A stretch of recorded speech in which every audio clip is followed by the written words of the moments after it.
स्वामी समर्थ. कार्यक्रमाला सुरुवात करत आहोत.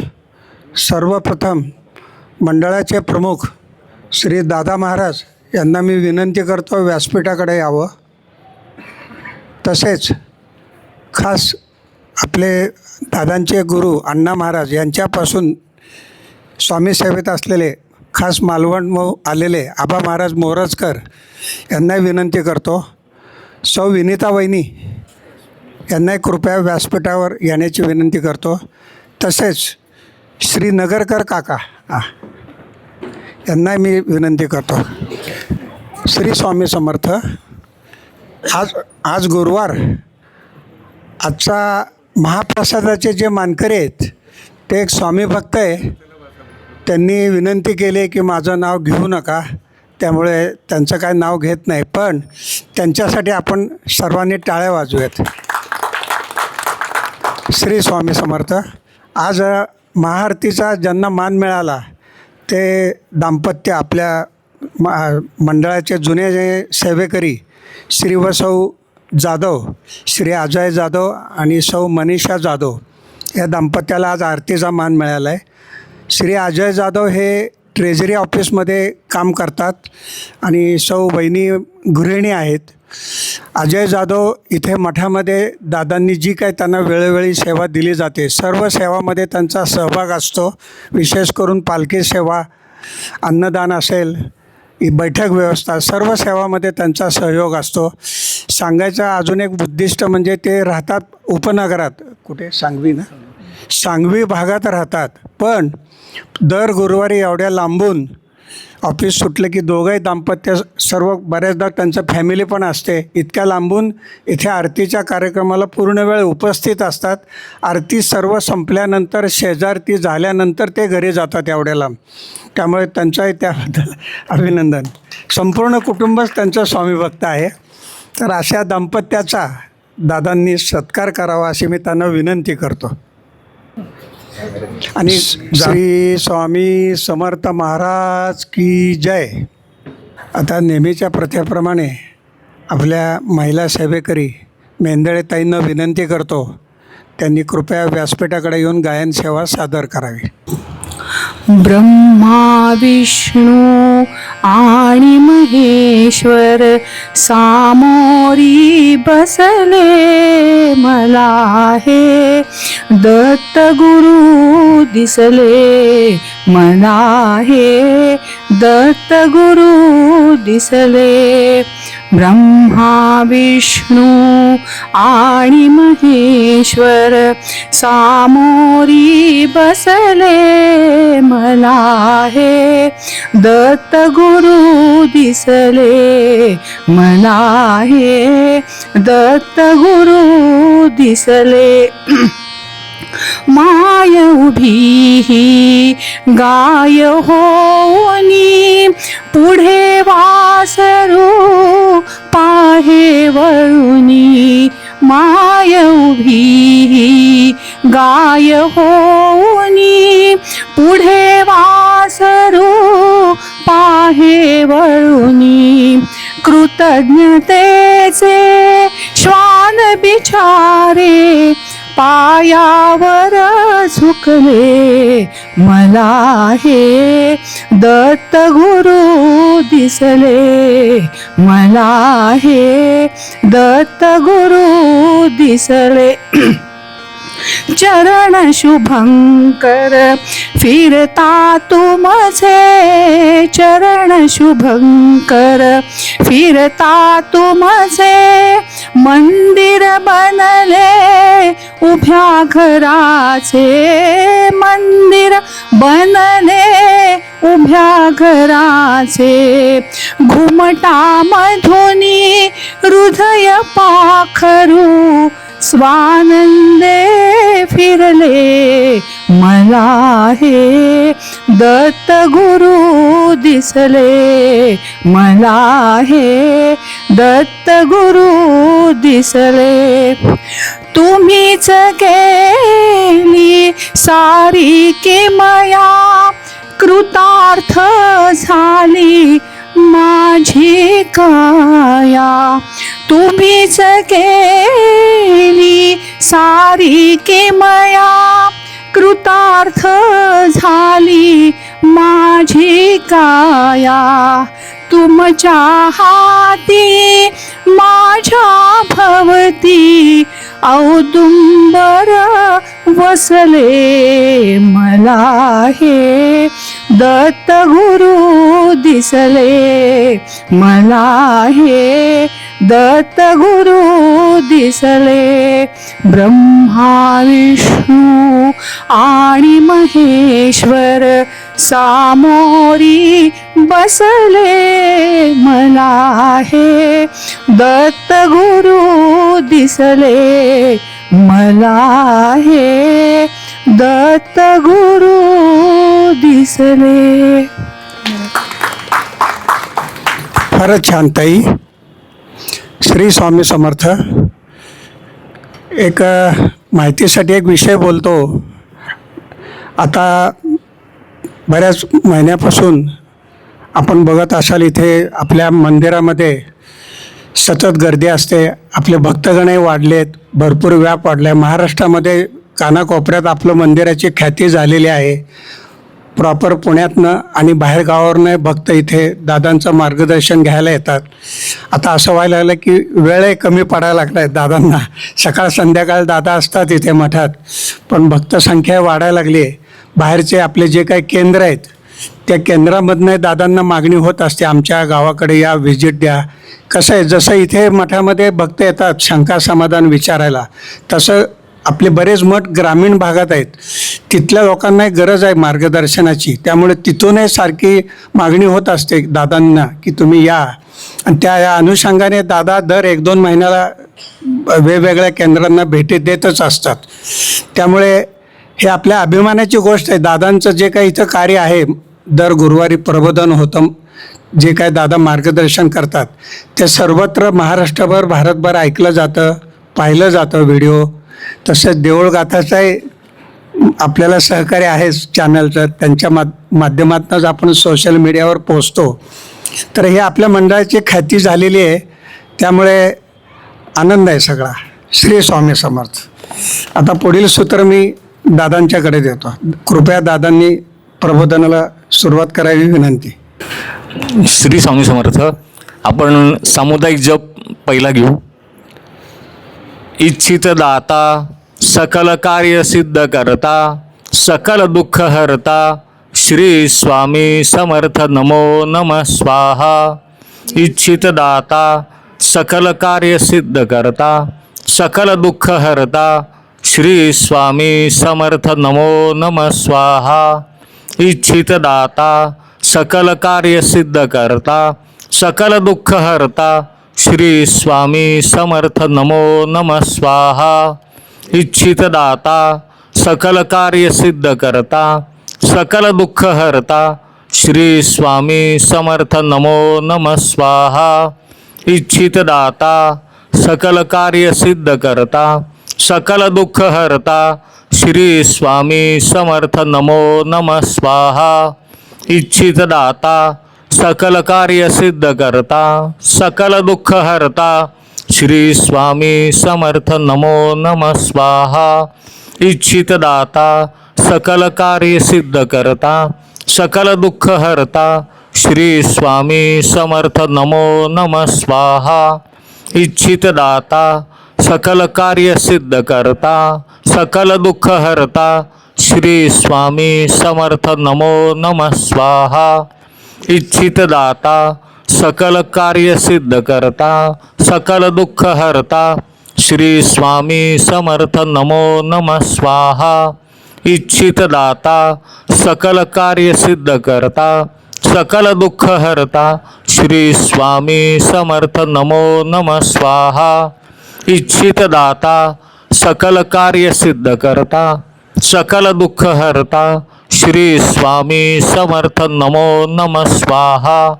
इच्छित दाता सकल कार्य सिद्ध करता, सकल दुःख हरता, श्री स्वामी समर्थ. नमो नमः स्वाहा.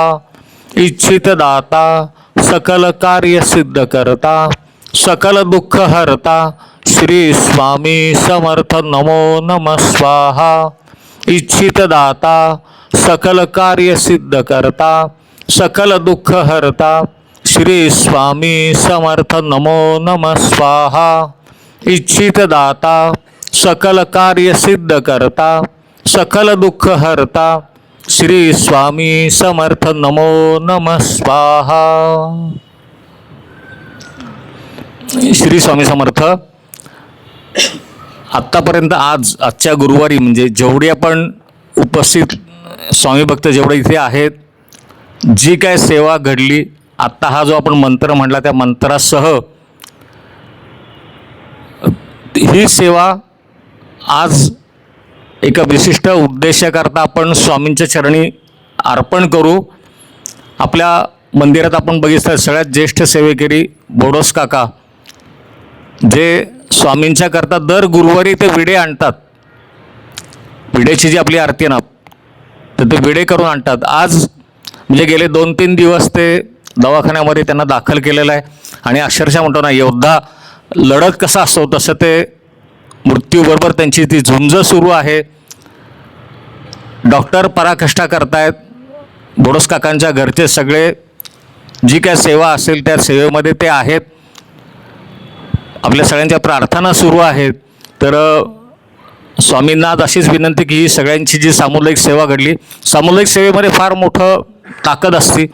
तर आपण जेव्हा आपण इथे स्वामींच्या दर्शनाकरता इथे येऊ, तर प्रत्येकाने आजची सेवा ही फक्त बोडोस काकांच्या जो त्यांचं युद्ध चालू आहे त्याच्यामध्ये त्यांना विजय मिळावा म्हणून आम्ही आपल्या चरणी अर्पण करीत आहोत. अशी आपण सगळ्यांनी प्रार्थना करावी आणि लवकर लवकर ते या संकटातनं बाहेर पडावेत आणि संपूर्ण हा बोडोस परिवार जो आहे तो सगळा परत आपल्या इथे सेवेमध्ये आपल्याला हजर झालेला बघायचा आहे. आज तारखेने बघितलं आपण 26 फेब्रुवारी आहे आणि एक विषय फक्त महत्त्वाचा की जो विषय उल्लेख केल्याशिवाय प्रबोधन सुरू करू शकत नाही की स्वातंत्र्यवीर सावरकरांची पुण्यतिथी. म्हणजे जे काही मोजकी लोक म्हणता येईल आपण की जे आवडतात किंवा ज्यांच्यामुळं आपण स्वतःला हिंदू म्हणू शकतो. मागे 19 तारखेला मागच्या गुरुवारी झालं होतं शिवाजी महाराजांचं, तसंच सावरकरांचं आहे की प्रखर हिंदुत्ववाद ज्यांनी जागवला त्या काळच्या प्रतिकूल परिस्थितीत. आणि हिंदुत्व ही कुठली जात नाही, जो हिंदुस्थानला मानतो तो हिंदू, ही त्यांनी नवीन व्याख्या बनवली. त्याच्यामध्ये हिंदुत्वामध्ये कुठली जातपात अडकत नाही, तसं कोणी अडकू नये. आणि ज्याच्या ह्या मातृभूमीकरता म्हणजे त्यांनी ज्या काही त्याग केला असेल संपूर्ण परिवाराने, तो म्हणजे त्याचं मूल्यांकन करणं अवघडच आहे. म्हणजे त्याच्यामध्ये आपण काही काही उदाहरणं बघू की सगळ्यांना माहिती असलेलं की ज्या बोटीवरून त्यांना कैदी म्हणून आणलं जात होतं, त्या बोटीवरून समुद्रात उडी मारणं किंवा 50 वर्षाची जन्मठेप म्हणजे काळ्या पाण्याची शिक्षा. म्हणजे ही शिक्षा 50 वर्ष म्हणलं तर आयुष्य आपलं संपणार हे माहिती होतं. पण प्रचंड आत्मविश्वास की त्यांनी हेच विचारलं की 50 वर्ष इंग्रज सरकार टिकेल का, मला तुम्ही शिक्षा करता पण हे सरकार तोपर्यंत टिकेल का. म्हणजे एवढं त्यांच्यामध्ये आत्मविश्वास होता की लवकर लवकर भारत स्वतंत्र होणार आहे आणि फक्त तुझ्यासाठी जे जगणं आहे म्हणजे मातृभूमीकरता, तुझ्यासाठी जर का आपण मेलो की तुझ्यासाठी मरण ते जनन आणि तुझ्या विण जनन ते मरण. म्हणजे तुझ्याकरता आम्ही जर का मेलो तरच ते आमचं जीवन असेल, तुझ्या विण जर का आम्ही जगत असू तर जगण्याला काय अर्थ नाही म्हणतात. एवढा हे प्रखर विचार त्यांनी रुजवले मनामध्ये. स्वातंत्र्य मिळाल्यानंतरही त्यांनी रत्नागिरीमध्ये हे सामाजिक कार्य त्यांचं सुरू ठेवलं होतं आणि सर्व जाती धर्माकरता त्यांनी पतित पावन मंदिर उभारलं, जिथे कुठलेही त्या काळामध्ये खूप जातपात होते, आता काही नाही आपल्याकडं, पण त्या काळामध्ये त्या मंदिरामध्ये सर्वांना प्रवेश होता. असं ते एकमेव मंदिर त्याला त्यांनी उभं केलं होतं ते. आणि आपलं कार्य संपल्यानंतर जसं म्हणतो ना, अवतारी, ही सगळी लोक अवतारीच आहेत खरं. अवतार समाप्तीची जी वेळ होती की त्यांनी मग साधारण 1 फेब्रुवारी 1966 पासून सगळं म्हणजे अन्न पाणी सगळं वर्ज केलं आणि फक्त मृत्यूला आव्हान की आता तू ये आणि मला ने. तरी पण 26 दिवस ते जगले होते आणि आजच्या दिवसाला त्यांचा आत्मा म्हणतो ना पंचतत्वात विलीन झाला, प्राण त्यांचे.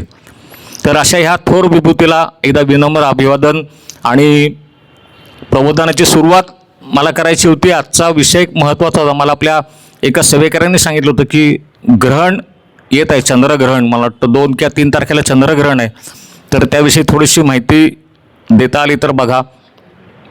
तर ग्रहण म्हटलं की पहिलं लोकांना एक भीती वाटते, अनामिक भीती वाटते. तर तसं भीतीचं कारण न करता ज्यांना जे साधक आहेत त्यांच्याकरता ही आपण म्हणतो सुवर्ण संधी असते. आता आपल्याकडे स्वामी भक्त आपण सगळे म्हणतो, मी मागे पण सांगितलं स्वामी भक्त, स्वामी सेवेकरी आणि साधक. जो स्वामी भक्त आहे तो स्वामी सेवेकरी नसेल, पण जो स्वामी सेवेकरी आहे तो स्वामी भक्त नक्कीच असतो. आता हे दोन्ही साधकच असतात का असंही नाही.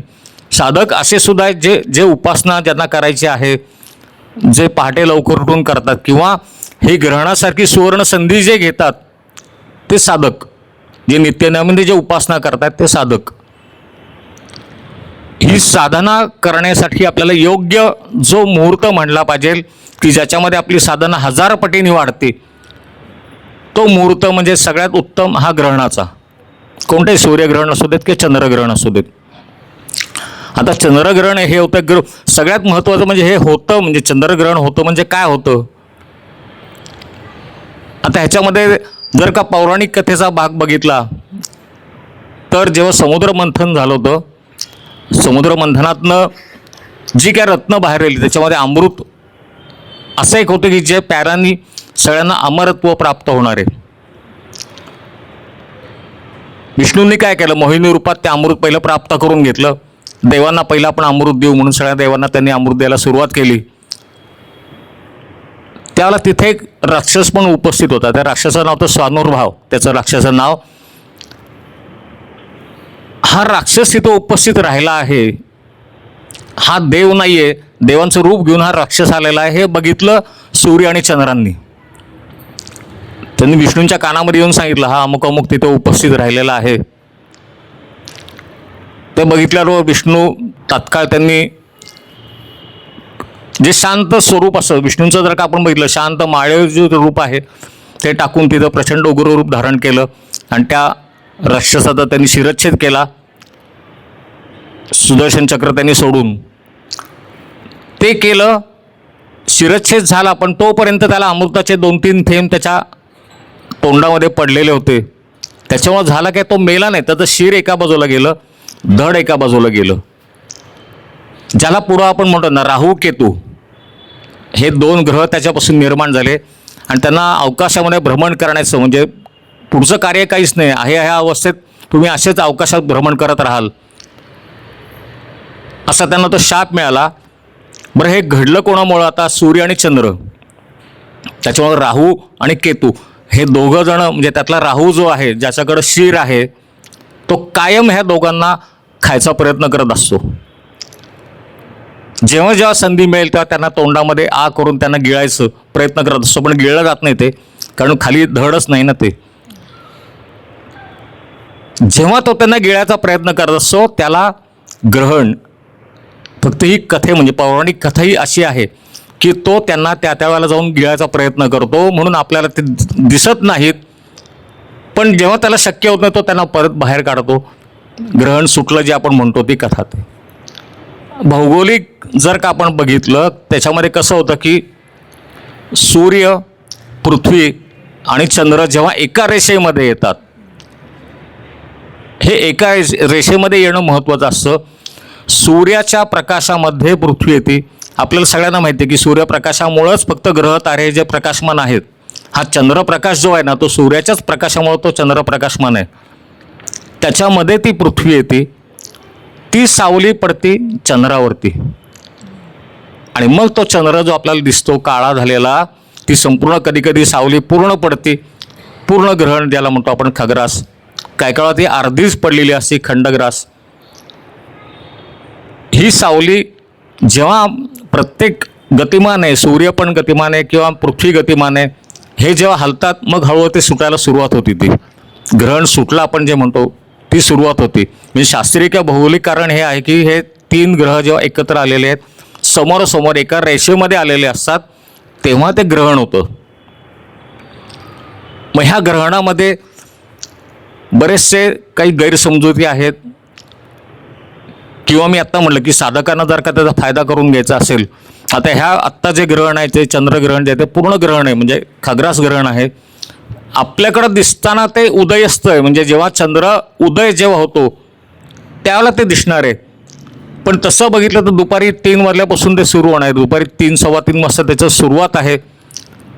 जर का कोणाला साधना करायची असेल, आता साधना म्हणजे काय, जे आपण करतो ते नेहमीचे जप तप पोथी वाचन पारायण जे करू आपण ते संध्याकाळी 6:45पर्यंत. प्रचंड मोठा काळ आहे हा. एवढा वेळ आपल्याला बसायचा आहे. त्याच्या अगोदर आपल्याला आंघोळ करून स्वच्छ आपल्या समोर जे देव आपण नेहमीची जी पूजा करतो त्या देवांनाही आंघोळ घालायची. आपली साधना झाल्यानंतर आपण पण आंघोळ करायची, परत देवांना पण आंघोळ घालायची. हा संपूर्ण जवळजवळ 4-1 तासाचा कालावधी आहे. आणि मागे एकदा असंच ग्रहण होतं, रात्री 11:15 वाजता लागलेलं, आणि जवळजवळ 3:30 वाजता ते संपणार होतं.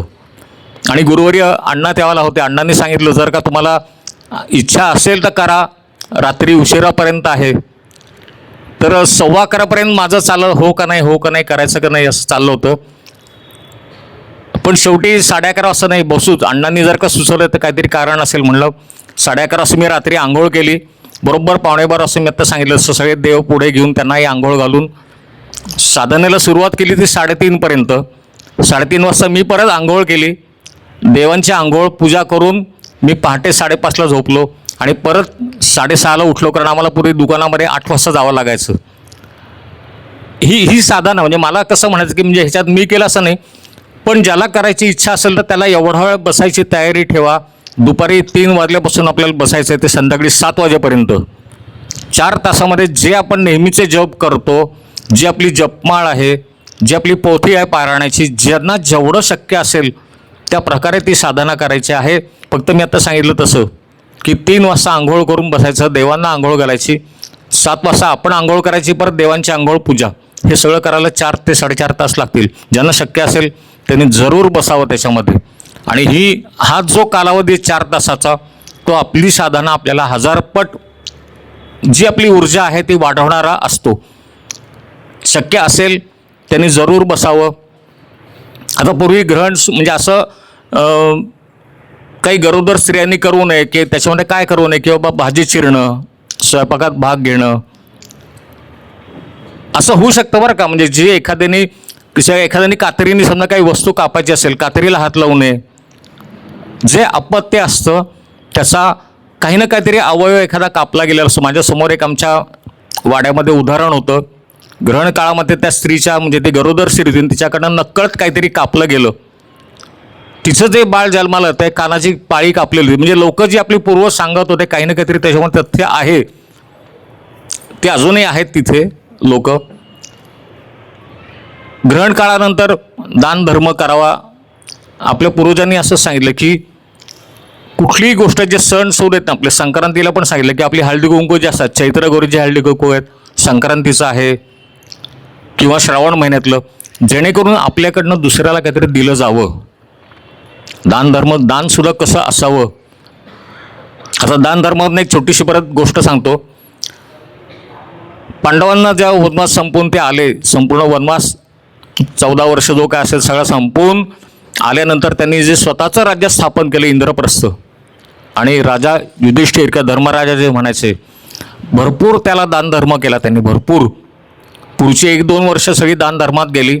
आणि मग असं झालं की सगळ्यात दानशूर म्हणून धर्मराजांचं नाव पुढं यायला लागलं. त्यांच्या दरबारामध्ये जो येईल तो त्यांचं गुणगान करायचा. सगळ्यात दानशूर या पृथ्वीवरचं कोण असेल तर धर्मराज. आणि हे ऐकून त्या धर्मराजाला खूप मनामध्ये शांती किंवा खूप आनंद व्हायचे, समाधान मिळायचं त्यांना. एक दिवस अशी खूप मोठी सभा सगळी त्या दरबारात भरलेली असते, आणि काही बाहेर गावून काही पंडित वगैरे येतात, असे जे काही त्यांचं शास्त्रार्थ असेल त्यांचं ते तिथे सादर करतात. आणि जाताना धर्मराजांना भरपूर द्रव्य देऊन त्यांना परत पाठवतो. आणि त्याला ते त्याचं खूप कौतुक करतात, खूप कौतुक करतात त्यांचं. एक क्षणभर धर्मराजाला असं वाटतं की खरंच आपण दानशूर आहोत, शेजारी श्रीकृष्ण बसलेले त्याच्याकडे बघतात मंद स्मित करून. श्रीकृष्ण समजतो काय करायचं. आता एवढंसं सुद्धा मीपणा येता कामा नये ना. श्रीकृष्ण कसा आहे, तुझ्यातला मीपणा घालवायचा आहे, त्याला ते लगेच जाणवतं कुठेतरी आता ह्याच्या मनामध्ये काहीतरी यायला लागलेलं आहे, वेळच्या वेळी याला सावध केलं पाहिजे. हे सगळं कौतुक स्वराचा श्रीकृष्णामध्येच उभा राहतो. त्या पंडितांना म्हणतो की पंडितजी बरोबर आहे तुम्ही सगळं म्हणताय ते, धर्मराजाने खूप दानधर्म केलेला आहे, तुम्ही म्हणताय तसं तो दानशूर पण आहे, पण धर्मापेक्षा सुद्धा दानशूर एक जण आहे. तर सगळी सभा थोडी विचार करायला लागते. धर्मराजा म्हणतो की माधवा कोण रे, म्हणतो म्हणजे मी दानशूर आहे पण माझ्यापेक्षा आणखीन श्रेष्ठ असं कोण असेल. तो म्हणतो सगळी दुनिया माहिती, सगळ्या दुनियाला माहिती आहे दानशूर फक्त कर्णालाच म्हणतात. मग धर्म म्हणतो माझ्यापेक्षा सुद्धा आता मी जे 2 वर्ष 2.5 वर्ष मी जे करतोय माझ्यापेक्षा सुद्धा तो आणि अजूनही आहे दानशूर आहे अजूनही. तो म्हणतो हो, तो सर्वश्रेष्ठ दानशूर अजून त्याचंच नाव येतंय म्हणतात. कसं काय म्हणतो. ठीक आहे म्हणलं, तुला वेळ आला की मी सांगेन म्हणतो तुम्हाला. आणि पुढचे 1-2 महिने असं घडतं की प्रचंड पावसाळ्याला सुरुवात झाली, प्रचंड पाऊस 2-2.5 महिने रोज रोज पाऊस धुमाकूळ. काही केलं थांबायचं नाव घेत नाही पाऊस तो. असाच एक दिवस पाऊस पडत असताना खास सभेमध्ये, म्हणजे कसं असतं आम सभा आणि खास. आम सभा म्हणजे तो दरबार भरलेला असतो, खास म्हणजे जी काही अगदी निवडक मंडळी अशी त्या श्रीकृष्णाबरोबर सगळे बसलेले असतात पांडव. आणि एक साधू त्या दरबाराच्या बाहेर उभा राहतो आणि याचक म्हणून मी आलो आहे, तो बाहेरचा सेवेकरी सांगतो याचक म्हणून उभे आहेत बाहेर, त्यांना आपल्याकडून काहीतरी दान हवं आहे. दान हवं आहे म्हणलं तर धर्मराजा म्हणतो पाठव आतमध्ये. म्हणतो त्यांना उभं का केलं बाहेर, आतमध्ये पाठव. साधू सगळे पूर्ण भिजलेले असतात, आतमध्ये येतात, हात जोडून उभे राहतात. म्हणतात धर्मराजा मी खूप मोठ्या संकटात सापडलो आहे. ते म्हणतात बोला मुनीवर, कुठलं संकट आहे तुमच्यावरती, मी काय तुम्हाला मदत करू का. ते म्हणतात हो, मी तुझ्याकडे त्याच आशेने आलो आहे म्हणले. मी आत्ता 1 महिनाभरापूर्वी एक मोठ्या यज्ञाचा मी संकल्प केला होता, सगळी तयारी झाली आणि त्याच्यामध्ये मला चंदनाची लाकडं हवी होती काही. ती लाकडं मला कुठे मिळत नाही आहेत, तर तू मला ती कृपया देशील तर माझा यज्ञ आता सुरू तरी होईल. पूर्ण होईल की नाही बघू, पण सुरू तरी होईल. धर्मराजा म्हणतो ठीक आहे, एवढंच आहे ना. सेवकांना हाक मारतो, आपल्या भांडारघरात जा म्हणतात, चंदनाची लाकडं यांना किती पाहिजे तेवढी द्या.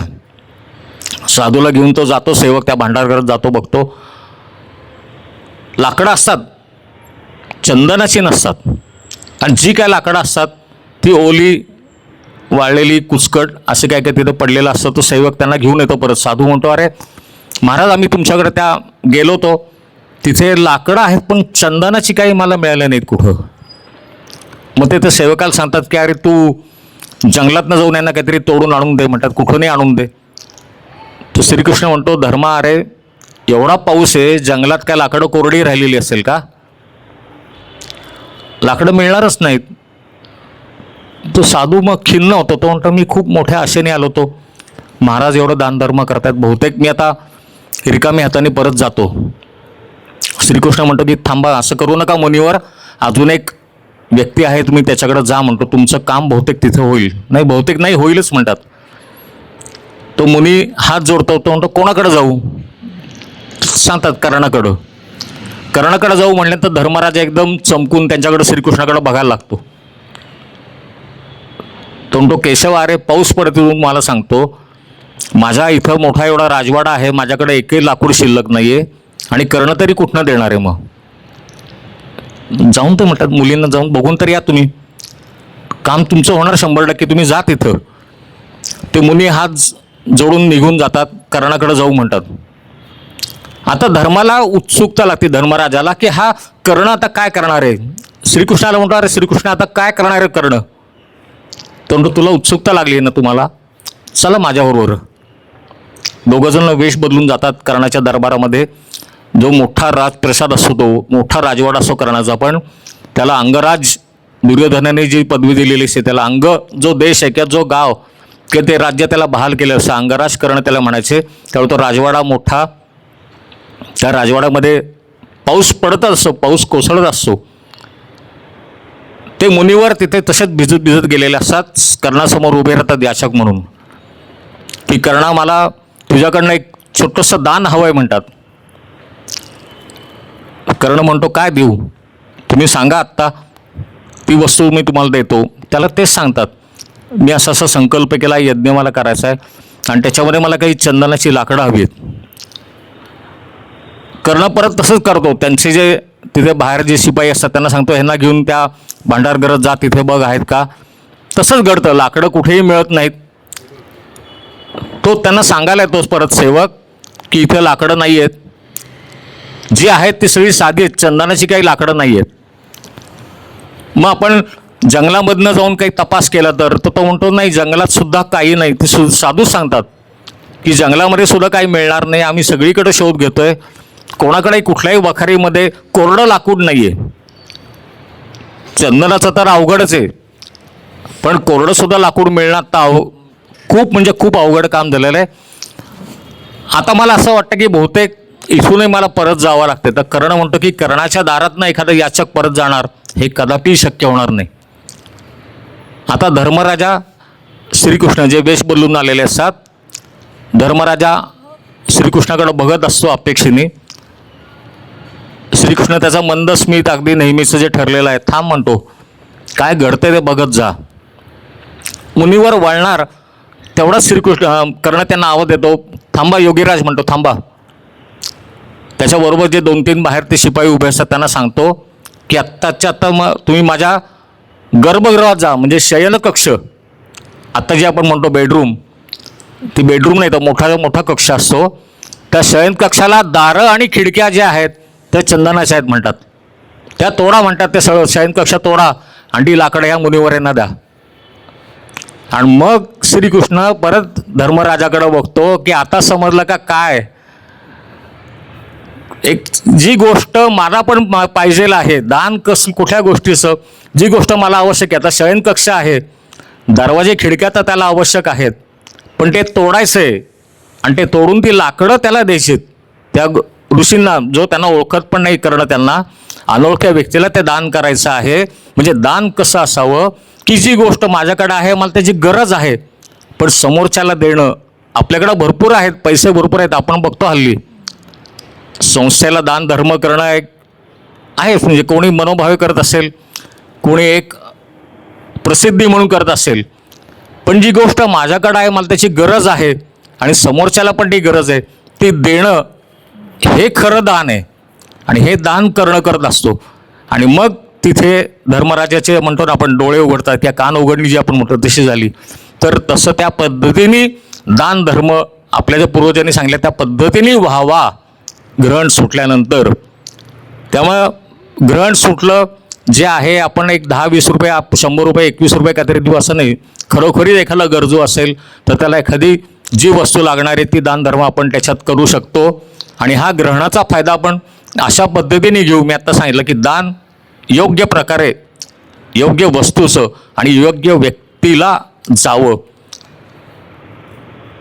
3 तारखेला मला वाटतं ग्रहण आहे, तर अजून आपल्याकडे अवकाश आहे. मी आत्ता सांगितलं ज्यांना साधना करायची असेल त्यांना खूप उत्कृष्ट संधी आहे. दुसरी मला अशी घोषणा करायची की स्वामी प्रकट दिन जो आहे, गुढीपाडवा आपला, तो झाल्यानंतर दुसऱ्या दिवशी येते. आपल्याकडं सेवेकरी आपल्याकडं आहेत, पण ज्यांना त्या दिवसाकरता काही खास सेवा करायची असेल तर त्यांनी आपले युवा सेवेकरी श्री आशिष भांबुरे त्यांच्याबरोबर संपर्क करावा. आपलं नाव आणि नंबर त्यांना द्यावा. त्या दिवशी काही सेवा करायची असेल ती त्यांना त्या दिवशी सांगितली जाईल की आदल्या दिवशी त्यांना तसं कळवलं जाईल. आजच्या गुरुवारी मी इथे थांबतो. जे आपले अन्नदाते होते त्यांनी प्रसिद्धी नको म्हणून कुठेही त्यांचं आपण नाव घेतलं नाही. त्यांचं श्री जाधव परिवार हे सगळ्यांचं एकदा खूप खूप धन्यवाद. आपण स्वामींचा जय जयकार करू.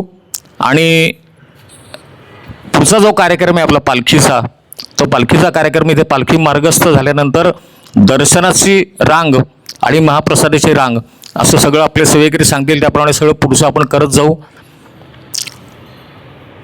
फक्त हा जसा आपण शांततेत होतो त्या शांततेमध्येच पुढचे पण सगळे कार्यक्रम इथे आपण संपन्न करायचे आहेत. आपण स्वामींचा जय जयकार करू आणि मग पुढचे कार्यक्रम सगळे त्याप्रमाणे त्या क्रमाने होतील. जय जय श्री स्वामी समर्थ. जय जय श्री स्वामी समर्थ. जय जय श्री स्वामी समर्थ. श्री स्वामी समर्थ अण्णा महाराज की जय.